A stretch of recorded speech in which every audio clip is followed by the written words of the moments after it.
It is a beautiful Monday morning in the city of Abuja, and I'd like to welcome you to your favorite newspaper headline review show, Inside Nigeria. My job this morning is to read you major stories from these five Nigerian newspapers. I am your regular host, Tion Joseph. Let's begin this morning with Nigeria's most influential newspaper, the Leadership newspaper. On front page of Leadership this morning, the lead story says, in breach of Electoral Act, INEC sheets political parties over unaudited accounts. You can read the full story on page 4. And if you look at there, you see a lot of statistics, a lot of infographics, but I will leave this to the panel discussion to do justice to it. On this note, we move straight to the next daily, which is the National Economy, the sister publication to Leadership newspaper. On the front page, we have Forex arbitrage, profiting from bad situation. How speculators are benefiting from Forex crisis. That is what we have on the front page of National Economy this morning. We head straight to the next Nigerian daily, and with me, I have The Nation. On The Nation this morning, the lead story says, another governor threatens to quit Atiku campaign. Now, the first bullet says, Bala Mohammed, PDP presidential candidate, working against my re-election. The next bullet says, Wike Makinde orders to sustain opposition against ex-VP. And the very last bullet says, Otom blasts Atiku. That is what we have on The Nation this morning. That leads us to the next Nigerian daily, The Punch. And on The Punch this morning, the lead story says, presidential town hall, economy, security dominate as Atiku Tinubu skip debate. The first bullet says, Obi Kwakwanso, Okoa, Kola Abiola profile solutions. The next bullet says, protest erupts over PDP, APC presidential candidates' absence. And the very last bullet says, Tinubu had fixed engagement with Mina farmers before invitation, PCC. That is what we have on the front page of The Punch. That leads us to the last daily we'll be taking before we hand over to the panel discussion, the Vanguard. On the front page of the Vanguard this morning, the list story says, FG pushing manufacturers, orders out of existence. Man, Neka, Nasima, others. The first bullet says, reject planned increase in excise duty for food, privileges, orders. Next bullet says, says over 17 bills spending at NAS to impose levies on businesses. The next bullet says, not rising production costs, epileptic power supply, insecurity, access to financing, multiple taxation compounding rules. That is what we have on the Vanguard this morning. Thank you, viewers, for joining us for the first part of the show. Please stay tuned for the second part of the show, and I'll be back your way 10 a.m. tomorrow morning. My name is Tion Joseph, and do have a great day. Oh, hello there. You must have heard that leadership is forgotten country. True, but it is also important to know we are for you right there in your corner when you need us. And this is how you know. Our coverage of youth and children's issues is so unbeatable. We even produce our special edition. When others walk away, we stay with the story. We don't just report the story, we help you find the path. We bring you some of the country's finest writers, Monday to Sunday. We ask the tough questions. We speak your language. Ina kwanan? Lafiya lau. Wani labari muke da shi yau? Na karanta labarin hirar da aka da Dr. Hakim Baba Ahmed. Da kyau. We bring style to life in Le Vogue magazine. We identify leaders before others recognize them. And the data is speaking for us. So if you're not in leadership, you're behind.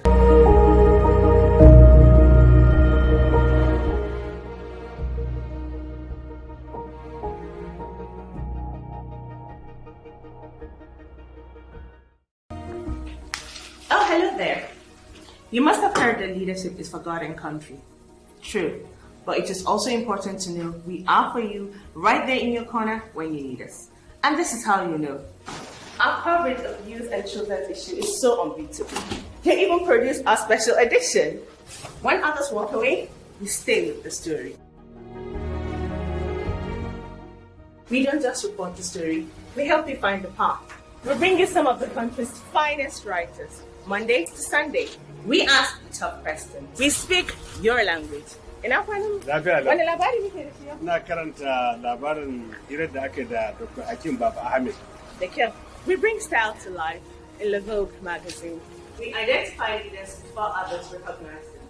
And the data is speaking for us. So if you're not in leadership, you're behind.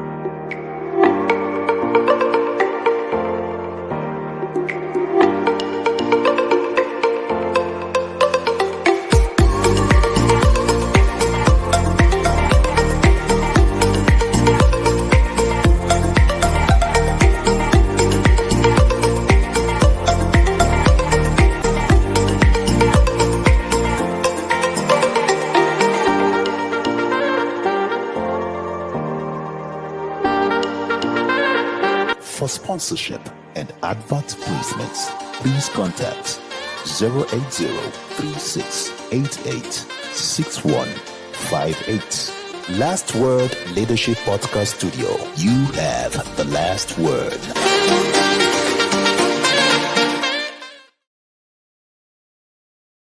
Inside Nigeria, keeping you informed on what matters. Good morning. This is the Monday edition of Inside Nigeria on Leadership Television.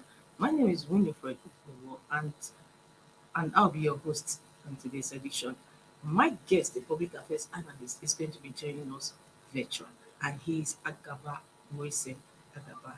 For our review this morning, Agaba, good morning. Good to have you on today's program. Yeah, good morning. Thank you very much. Yes, thank you so much. We have five papers on our menu for review this morning, talking of Nigeria's most influential newspaper, Leadership, its sister publication, National Economy. We have the Punch newspaper, we have the Nation newspaper, we have the Sun newspaper, and the Vanguard. Let's start with Nigeria's most influential Leadership. Leadership says in breach of Electoral Act, INEC cheats political parties over unaudited accounts. In breach of Electoral Act, INEC cheats political parties over unaudited accounts. We have some bars there, and it says points at. It says INEC denies leadership access to audit reports of political parties under FOI Act, despite its two official letters, October 18 and November 2nd, 2022. That is points at issue. Then, secondly, INEC fails to publish audited accounts of parties in the last 6 years, refuses to release audit reports from 1999 to 2016. And the third point at issue is audit for 2017, audit for 2018, 2019, 2020, and 2021. Annual accounts is engaged by professional audit firms appointed by INEC. And the fourth point at issue is CSOs meet INEC to sanctions defaulting parties. That is, CSOs want INEC to sanction defaulting parties. Say any party that can't file financial report should not canvass votes in 2023. Agaba, we have leading story on leadership that INEC cheats political parties over unaudited accounts. Agaba, what's your take? What's your view on that? Well, I have always been of the school of thought that the biggest problem we have in Nigeria is corruption. And when corruption permeates every aspect of the country, these are the kind of things you see. When we have people who benefit from corruption put in place by corruption, they tend to, human beings, we are all living things, and what we do is self-preservation. So when you get into a place through a crooked means, you cannot fight that crooked means. You can only preserve it. And if we want a country that works, it begins with our electoral system. And by keeping to the electoral rules, if it is in the act that political parties are supposed to provide their audited accounts, of course, these parties are public institutions, and I think their audited account should be public item for people to view and scrutinize. I mean, how do you fight the issue of contribution to election, where we say foreigners should not contribute to election, to the campaign of any candidate? There should be a certain cap on the contribution to election fund by any individual and all of that.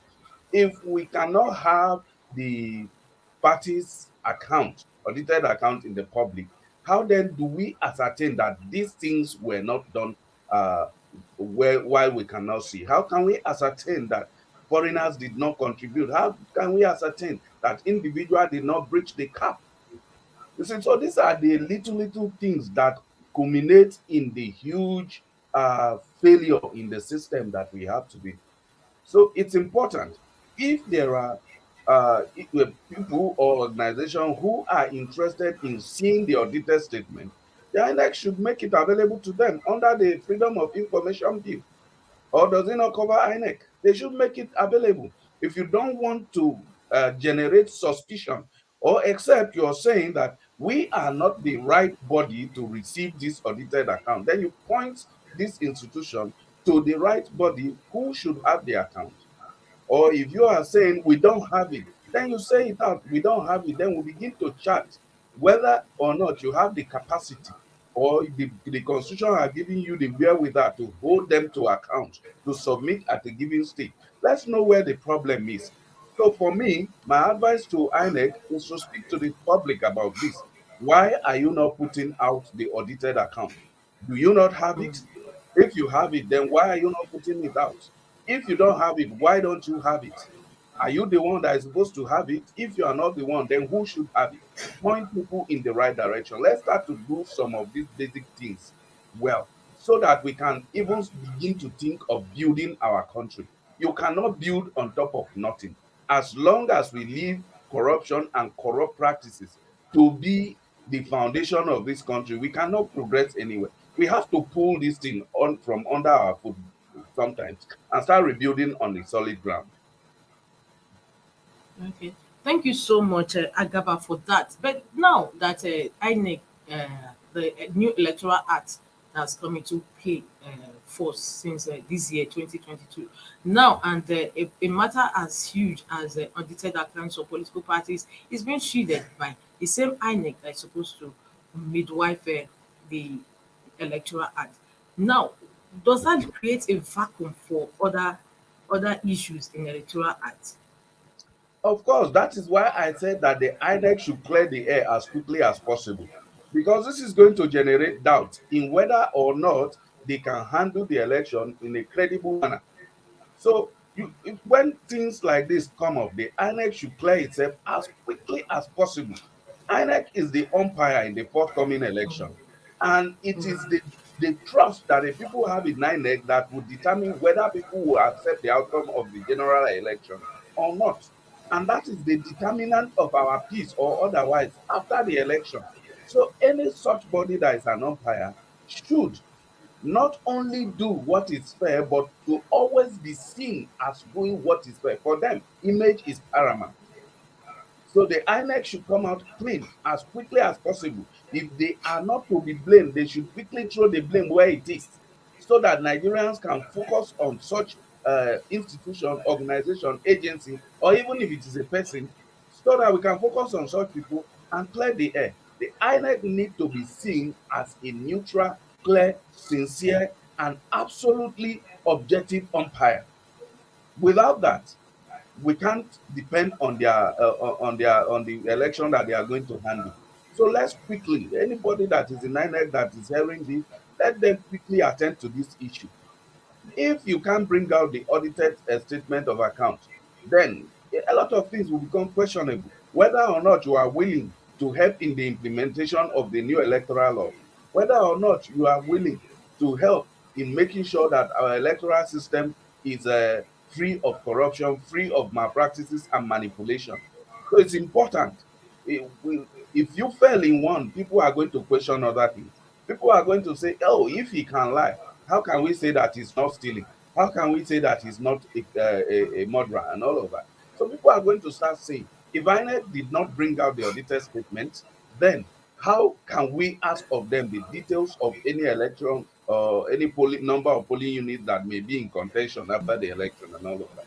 So it's very important, and I urge the INEC to quickly attend to this issue. If their attention is not on it yet, anyone watching that can call their attention should quickly call their attention. They should clear their name. Image is paramount for INEC. Okay. Thank you so much there.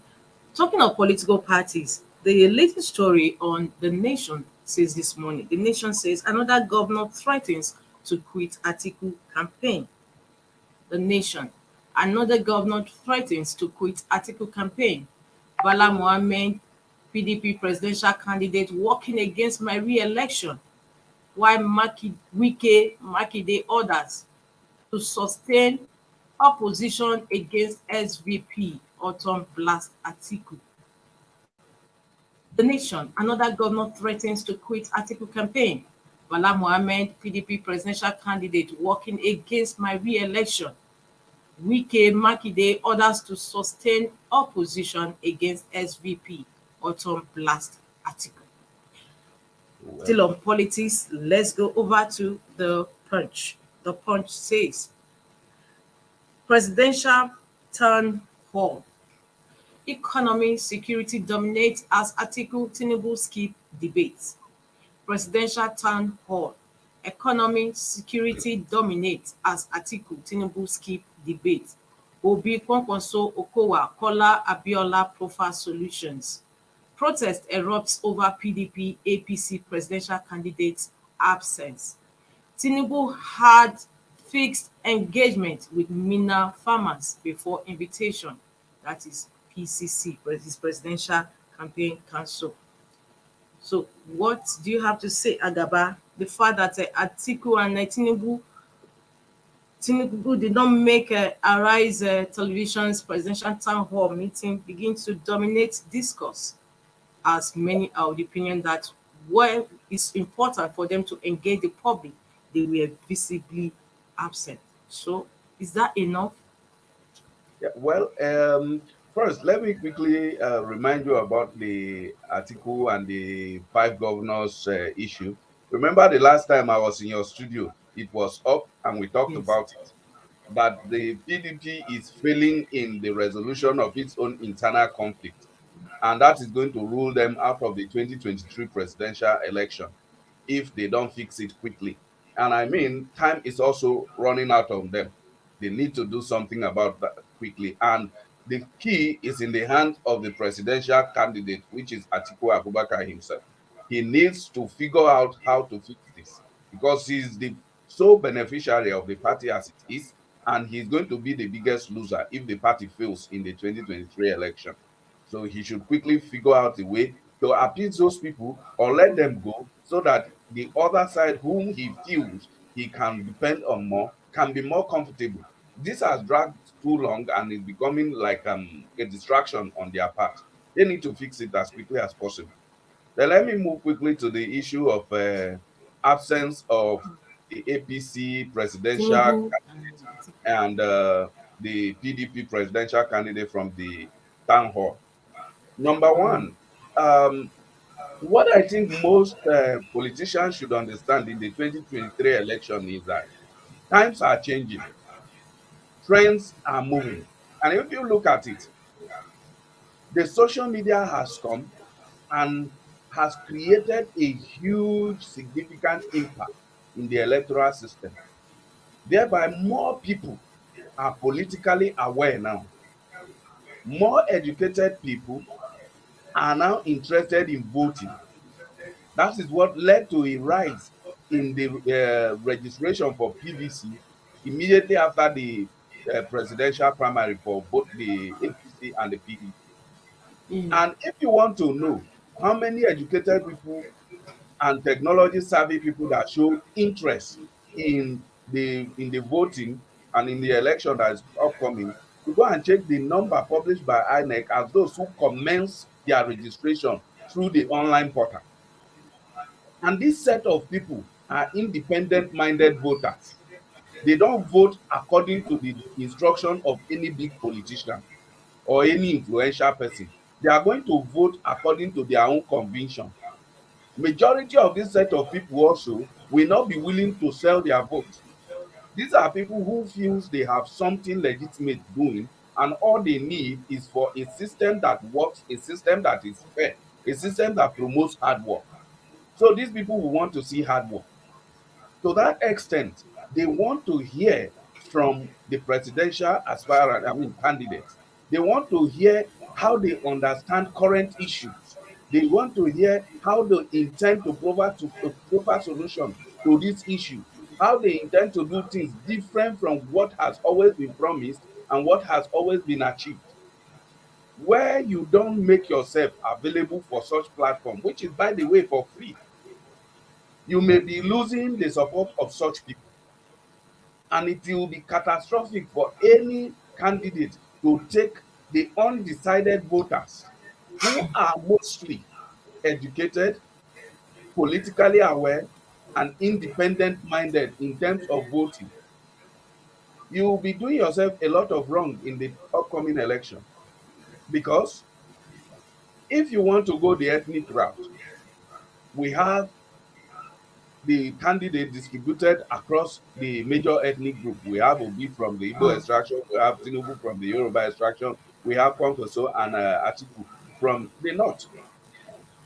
If you want to go the religious route, you see it's also evenly distributed somewhat. Whichever way you want to go, this thing is distributed. So the vote in 2023 is going to be shared across different political zones, geopolitical zones. So you need to look at these undecided voters who are massive by my own estimation and by the statistic I look at. They are massive. So anybody who is dodging this kind of gathering may not be doing themselves so much good. You see, election is part of battling in terms of debating ideology. So any opportunity provided you, whether the place is hostile to you, whether the organizer is hostile, provided it is open and they are not going to ask you a different question from what they are asking the other person, for me, it is important for you to be there. Yes, it is also important for you to have meeting with different sectors, like the farmers in Mina. But if I were the one running, what I would do is I will meet those interest group when I'm developing my manifesto. Why do I need to do that? Because I want to understand their pain point so that they can be captured in the manifesto I'm developing. Then after my manifesto, the next thing is for me to focus on where there is opportunity for me to showcase what I think I can do for the country, so that all these interest group will also see and understand that I really understand their pain and I'm projecting it. I'm most likely going to do it, all things being equal. Then the next time I'm going to meet with them again is after I've won the election. I will now meet with this group, these top businessmen, farmers, and all of that, so that we'll sit down and discuss the implementation of my policies. But at this point in time, I think that any opportunity that you have to sell your manifesto and what you intend to do for the Nigerian people, to the Nigerian people, you should take that opportunity. I won't encourage those two major candidates to absent themselves going forward. It will not work in their favor when it comes to the independent minded voters and those who are currently undecided. For their own decided supporters, nothing they need to do for them to continue to support them or even promote them. But your own supporters alone are not enough to win you the next election. You need the undecided voters. And most of these people will be moved by what you say to them, what you how you perform on this kind of platforms that these two key presidential candidates missed out on. Okay. Thank you so much.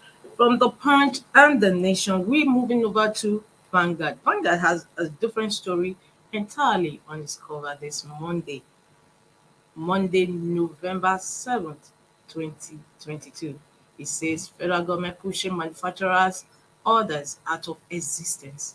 Federal government pushing manufacturers orders out of existence. Maneka Naxima orders.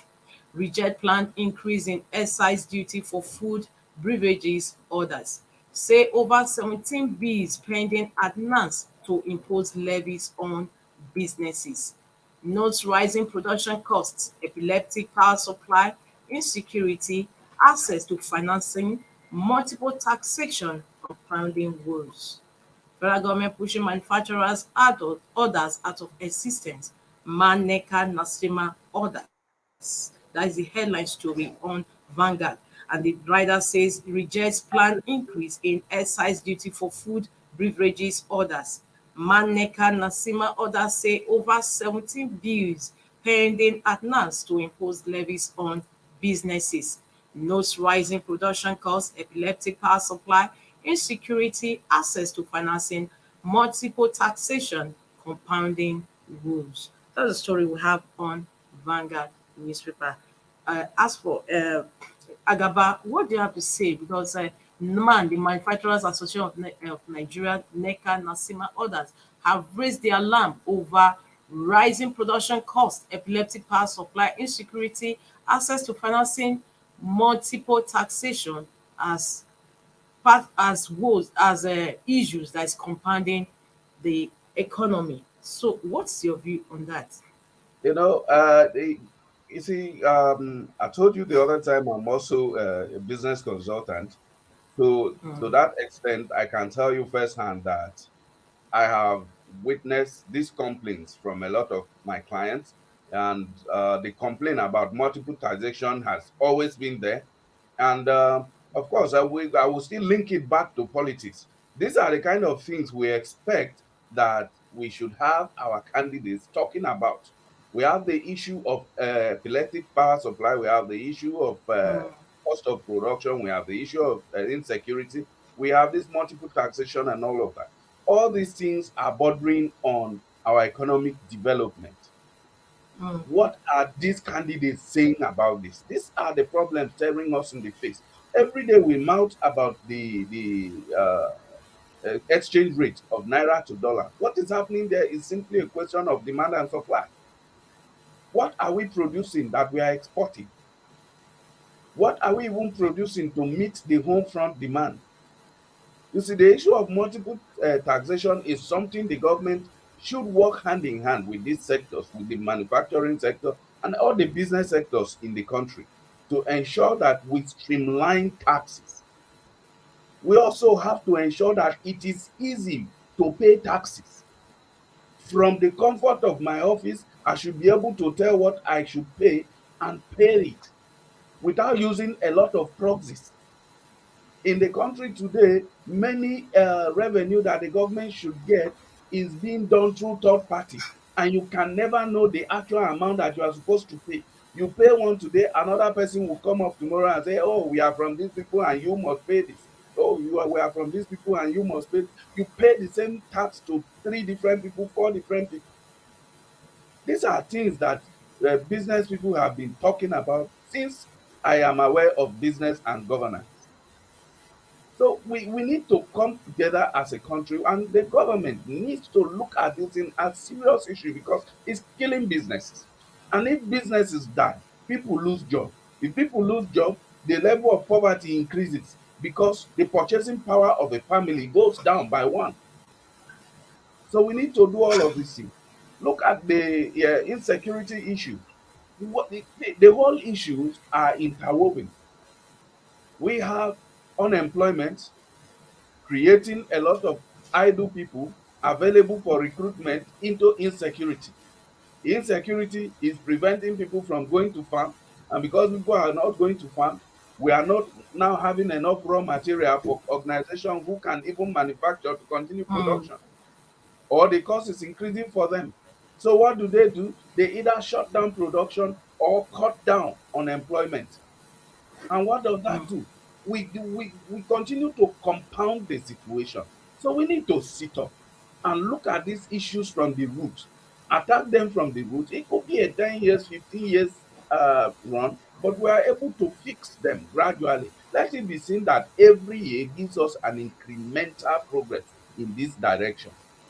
So these are issues that I think that someone like me want to hear this presidential candidate talk about them. I want to hear governorship candidates talk about it. I want to see people who want to be part, who aspire to become members of the National Assembly. I want to hear them talk about what they will contribute to fix these issues that are staring us in the face. You know the cost of diesel today. So even in your own office there, you know how much it costs you to run the office because you need power. And if electricity is not stable, you have to buy diesel or you have to buy solar panel, which are not easy to come by in terms of funding. So these things are killing businesses. And if businesses are dying, then the economy is dying. Then most of these issues like insecurity, unemployment, social biases we are trying to contain will not be feasible for us. We need to take this issue seriously. We need to take critical look at it. Every government, and we see that we notice that this particular administration has have taken some steps in the issue of power, in the issue of security, and all of that. But we need to have this thing properly spelled out. And if I, for once, would want to see the APC flag bearer talking about the achievement this or the foundation this government has laid down and how he intends to build on it. And the ones that are defective, how he intends to cut down on those ones. Those are the kind of things I would expect from an APC campaign team.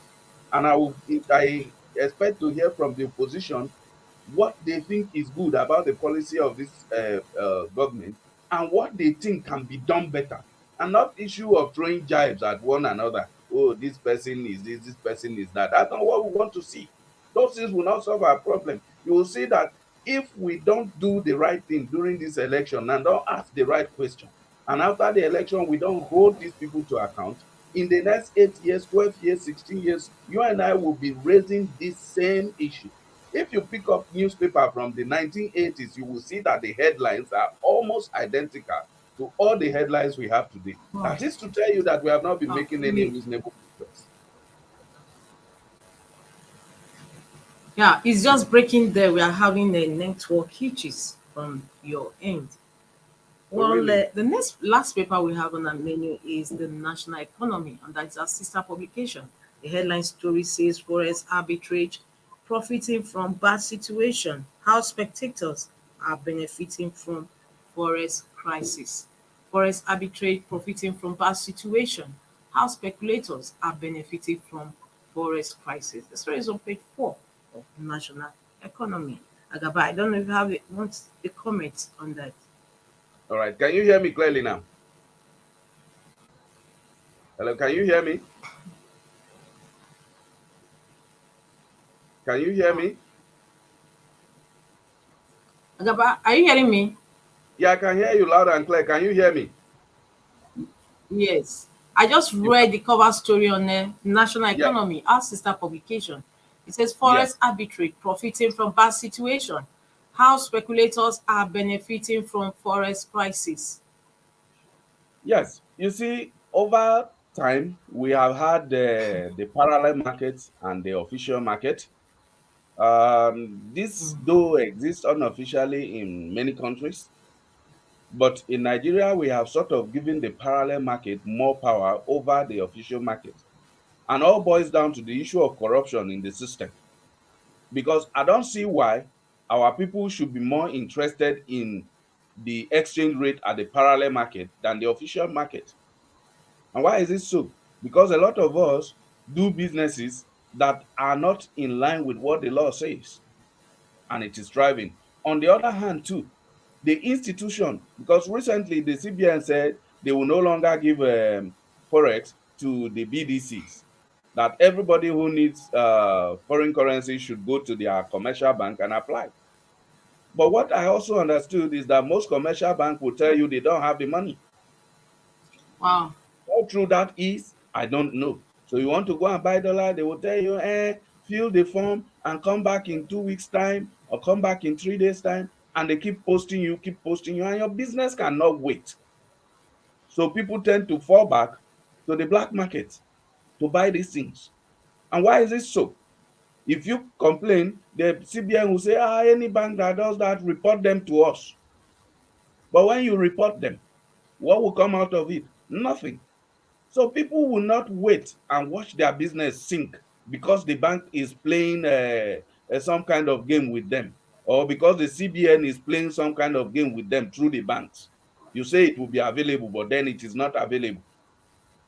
Some people are just getting it and then going back to the black market to trade it. So all of these things are playing into it. And that is why today you see that the Naira has been bastardized in the black market. So it is still up to the government. It's still up to the government in terms of sincerity of purpose. We have a lot of laudable policies. All we need to do is implementation and enforcement. So we will continue to have this kind of story until we are ready as a people. Then we can begin to expect the change. Somebody made a post yesterday, and I quite agree with him. He said most of us Nigerians cannot be citizens in the country that we seek. Because in our little ways, in our own small offices, we are But encouraged it's not so clear. us. The network is fluctuating. It's not so clear. So really, I'm very sorry about this. It's not so clear from your end. I'm Anyway, really we sorry also about come but to there's the so end. much I Come can to the do. end of today's program. Thank you so much for your presence, Agaba. I look forward to seeing more of you on the program. Well, viewers, this is where we call it a day on today's Inside Nigeria. For tomorrow is still another day, same time, same station. My name is Winifred Webo. I look forward to having you on the program tomorrow. Bye.